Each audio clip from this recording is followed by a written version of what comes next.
This body is stretched out just the way I like it. The arms and legs are secure and the mouth is stopped with duct tape, so there will be no noise and no spill into my work area. And my hand feels so steady with the knife that I'm quite sure this will be a good one. Very satisfying. Except it's not a knife, it's some kind of... Except it's not my hand, even though my hand is moving with this hand. It's not mine that holds the blade. And the room really is sort of small. It's so narrow, which makes sense because it's... What? And now here I am, floating above this perfect, tight workspace and its tantalizing body, and for the first time I could feel the cold blowing around me and even through me somehow. And if I could only feel my teeth, I am quite sure they would chatter, and my hand in perfect unison with that other hand goes up and arches back for a perfect cut. And of course I wake up in my apartment, standing somehow by the front door, completely naked. Sleepwalking I could understand, but sleep stripping? Really? I stumble back to my little trundle bed. The covers are in a heap on the floor. The air conditioner has kicked the temperature down close to 60. It had seemed like a good idea at the time last night, feeling a little estranged from it all after what had happened with Rita. Preposterous if it really had happened. If it had really happened, yeah. Dexter, the love bandit, stealing kisses. And so I had taken a long, hot shower when I got home and shoved the thermostat all the way down as I climbed into bed. I don't pretend to understand why, but in my darker moments I find cold cleansing, not refreshing so much as necessary. And cold it was, far too cold now, for coffee and the start of the day amid the last tattered pieces of the dream. As a rule, I don't remember my dreams and don't attach any importance to them if I do, so it was ridiculous that this one was staying with me. Floating above this perfect tight workspace, my hand in perfect unison with that other hand goes up and arches back for a perfect cut. I've read the books, perhaps because I'll never be one. Humans are interesting to me. So I know all the symbolism. Floating is a form of flying, meaning sex, and the knife, ja, Herr Doktor.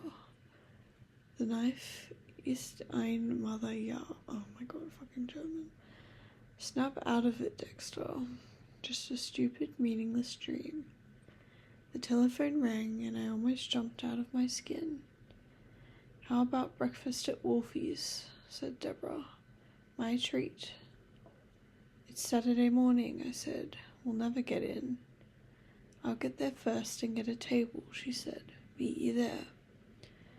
Wolf's Deli on Miami Beach was a Miami tradition, and because the Morgans are a Miami family, we'd been eating there all our lives on those special deli occasions. Why Deborah thought today might be one of those occasions was beyond me, but I was sure she would enlighten me in time. So I took a shower, dressed in my casual Saturday best, and drove out to the beach. Traffic was light over the new improved MacArthur Causeway, and soon I was politely elbowing my way through the teeming throngs at Wolfie's. True to her word, Deborah had corralled a corner table. She was chatting with an ancient waitress, a woman even I recognized. Rose, my love, I said, bending to kiss her wrinkled cheek. She turned her permanent scowl on me. My wild Irish rose. Dexter, she rasped, with her thick Middle European accent. Knock off with the kiss, like some faella. Faella, isn't that Irish for fiancé? I asked her, and slid into my chair.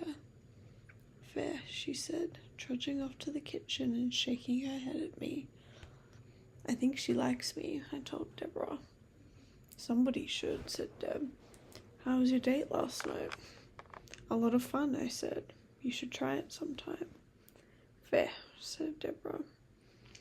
You can't spend all your nights standing on Tummy Trail in your underwear, Deb. You need a life.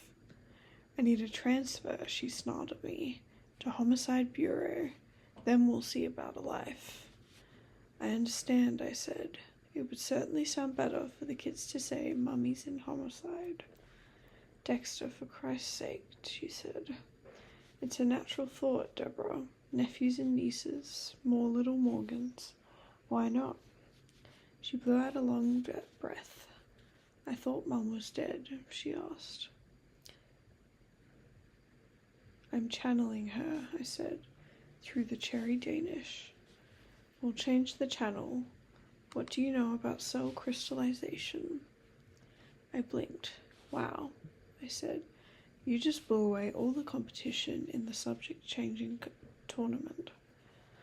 I'm serious, she said. Then I really am floored, Deb. What do you mean, cell crystallization? From cold, she said. Cells that have crystallized from cold. Light flooded my brain. Of course, I said. Beautiful. And somewhere deep inside, small bells began to ring. Cold, clean, pure cold, and the cool knife almost sizzling as it slices into the warm flesh. Antiseptic, clean coldness. The blood slowed and helpless, so absolutely right and totally necessary. Cold. Why didn't I start to say. I shut up when I saw Deborah's face. What? Deb demanded. What, of course? I shook my head. First tell me why you want to know. She looked at me for a long, hard moment and blew out another breath. I think you know, she said at last. There's been another murder. I know, I said. I passed it last night. I heard you didn't actually pass it. I shrugged. Metro Dade is such a small family. So what did that of course mean? Nothing, I said, mildly irritated at last. The flesh of the body just looked a little different. If it was subjected to cold, I held up my hands. That's all okay. How cold? Like meat packing cold, she said. Why would he do that? Because it's beautiful, I thought.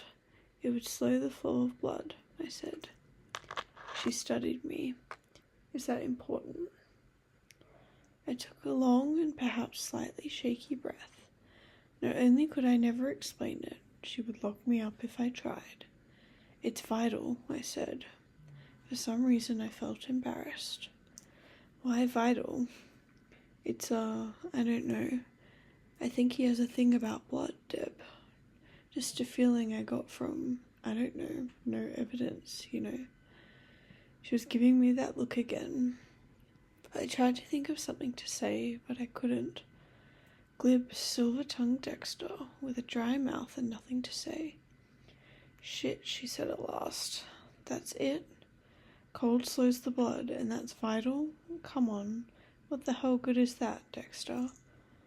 I don't do good before coffee, Deborah, I said with a heroic effort at recovery. Just accurate. Shit, she said again. Rose brought out coffee. Deborah sipped. Last night I got an invite to the 72-hour briefing, she said. I clapped my hands. Wonderful. You've arrived. What do you need me for? Metro Dade has a policy of pulling the homicide team together approximately 72 hours after a murder. The investigating officer and her team talk it over with the medical examiner and sometimes someone from the prosecutor's office. It keeps everyone on the same heading. If Deborah had been invited, she was on the case. She scowled. I'm not good at politics, Dexter. I can feel LaGuardia pushing me out, but I can't do anything about it. Is she still looking for her mystery witness? Deborah nodded. Really? Even after the new kill last night?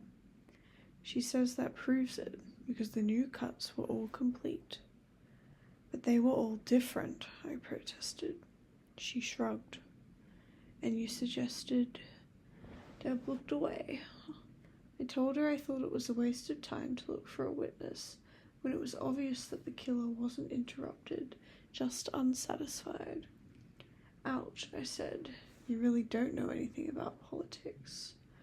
Well, God damn it, Dex, she said. Two old ladies at the next table glared at her. She didn't notice. What you said made sense. It is obvious, and she's ignoring me. And even worse. What could be worse than being ignored, I said. She blushed. I caught a couple of the uniforms snickering at me afterward. There's a joke going around, and I'm it. She bit her lip and looked away. Einstein, she said. I'm afraid I don't get it. If my tits were brains, I'd be Einstein, she said bitterly. I cleared my throat instead of laughing. That's what she's spreading about me, Deb went on. That kind of crappy little tag sticks to you, and then they don't promote you because they think nobody will respect you with a nickname like that. God damn it, Dex, she said again. She's ruining my career. I felt a little surge of protective warmth. She's an idiot. Should I tell her that, Dex? Would that be political? Our food arrived. Rose slammed the plates down in front of us as though she had been condemned by a corrupt judge to serve breakfast to baby killers. I gave her a gigantic smile and she trudged away, muttering to herself. I took a bite and turned my thoughts to Deborah's problem. I had to try to think of it that way, Deborah's problem, not those fascinating murders, not that amazingly attractive MO, or the things so similar to what I would love to do someday. I had to stay uninvolved, but this was pulling at me so very hard. Even last night's dream, with its cold air. Pure coincidence, of course, but unsettling anyway. This killer had touched the heart of what my killing was about, in the way he worked, of course, and not in his selection of victims. He had to be stopped, certainly, no question. Those poor hookers. Still, the need for cold, so very interesting to explore sometime. Find a nice, dark, narrow place. Narrow, where had that come from? My dream, naturally. But that was just saying that my unconscious wanted me to think about it, wasn't it? And narrow felt right somehow. Cold and narrow. Refrigerated truck, I said. I opened my eyes. Deborah struggled mightily with a mouthful of eggs before she could speak. What? Oh, just a guess. Not a real insight, I'm afraid. But wouldn't it make sense? Wouldn't what make sense? She asked.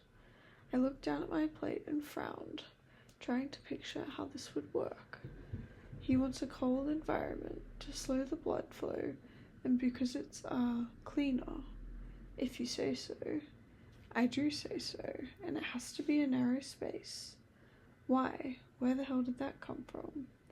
Narrow. I chose not to hear that question, so a refrigerated truck would fit these conditions, and it's mobile, which makes it much easier to dump the garbage afterward. Deborah took a bite of bagel and thought for a moment while she chewed. So, she said at last, and swallowed. The killer might have access to one of these trucks, or own one. Maybe, except the kill last night was the first that showed signs of cold. Deborah frowned. So he went out and bought a truck? Probably not. This is still experimental. It was probably an impulse to try cold. She nodded. And we would never get lucky enough that he drives one for a living or something, right? I gave her my happy shark smile. Ah, Deb, how quick you are this morning. No, I'm afraid our friend is much too smart to connect himself that way. Deborah sipped her coffee, put the cup down and leaned back. So we're looking for a stolen refrigerated truck, she said at last. I'm afraid so, I said. But how many of those can there be in the last 48 hours? In Miami, she snorted. Somebody steals one, word gets out that it's worth stealing, and suddenly every goddamn 2-bit original gangster, Mariolito, crackhead, and junior wise guy has to steal one, just to keep up. Let's hope word isn't out yet, I said. Deborah swallowed the last of her bagel. I'll check, she said, and then she reached across the table and squeezed my hand. I really appreciate this, she said. She gave me a couple of seconds of a shy, hesitant smile. But I worry about how you come up with this stuff, Dex. She looked down at the table and squeezed my hand again. I squeezed back. Leave the worrying to me, I said. You just find that truck.